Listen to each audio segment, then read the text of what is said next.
Convent of Eternal Tears, a forbidden chapter in American history. Part 1, The Arrival in Silence, October 1708.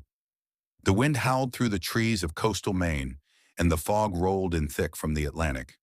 In the small frontier town of Milbridge, with barely 300 residents, life was simple, quiet, predictable, until the Ashford women arrived. A black horse-drawn carriage entered the town square just after dawn. It was loaded with locked crates, glass bottles, and strange surgical tools. Townspeople watched from behind shutters as three women stepped down. Leading them was Mother Superior Agatha Ashford, a woman in her 40s with silver-streaked auburn hair and steel-gray eyes that seemed to pierce right through you. Her posture spoke of European nobility. Her voice carried the sharp edges of elite English education. She demanded no respect. She expected it. With her was Sister Prudence Ashford, tall, pale, and unnaturally graceful, especially her hands. Long, thin fingers moved with the precision of a master surgeon. And the youngest, Sister Joyce, barely 20, her eyes distant, as if haunted by something only she could see. The townspeople were told the women were building a convent, a sanctuary for healing and spiritual reflection. 15 miles inland, deep in the forest, where no roads led. They called it the Convent of Eternal Tears. From the outside, the convent was quiet, peaceful, and devout. But inside, something else was happening, something much darker. Women from all across New England came to the convent seeking healing from grief, depression, or nervous afflictions. They were promised peace through prayer, penance, and a mysterious ceremony known only as the Awakening. They were taken, one by one, into a chamber beneath the convent, a vaulted room known as the Helios Room. Its walls were covered in brass mirrors, ancient alchemical symbols, and strange mechanical devices. Mother Agatha wasn't performing religious rites.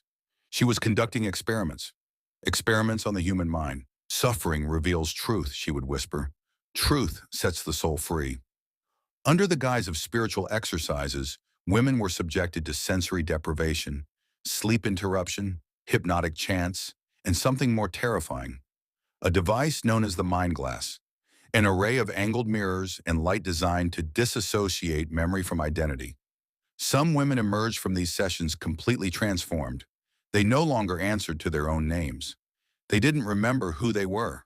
Others never returned from the chamber at all. Part 3. Survivors who never spoke again. Over 600 women entered the convent in the span of 30 years. Fewer than half were ever seen again. Of those who returned, most were never the same. Some fell mute, others suffered violent breakdowns. A few committed suicide within days of coming home. Only one woman, Elizabeth Wharton, ever gave a coherent testimony. Her words were so disturbing, the Maine State Archives sealed her statement for over a century. Here is part of what she said. She wasn't healing us.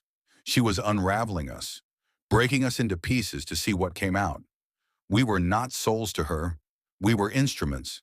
And when Joyce saw what she wasn't meant to see, it all fell apart. According to Elizabeth, Sister Joyce had become the centerpiece of their most dangerous experiment, an attempt to make the human mind see outside time, and possibly across death. They called her the vessel. One night something went terribly wrong. During a deep isolation ritual, Joyce screamed for 6 hours straight. Her voice didn't echo. It absorbed. All the women in the convent began to convulse. One died.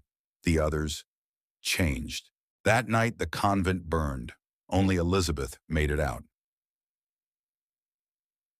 Part 4. The Ashes and the Whispers. Today, that land is part of a protected national forest. The stone ruins of the convent remain, barely visible beneath the moss and ivy. Hikers claim to hear voices at night, a woman whispering, "He sees through you. He never forgets."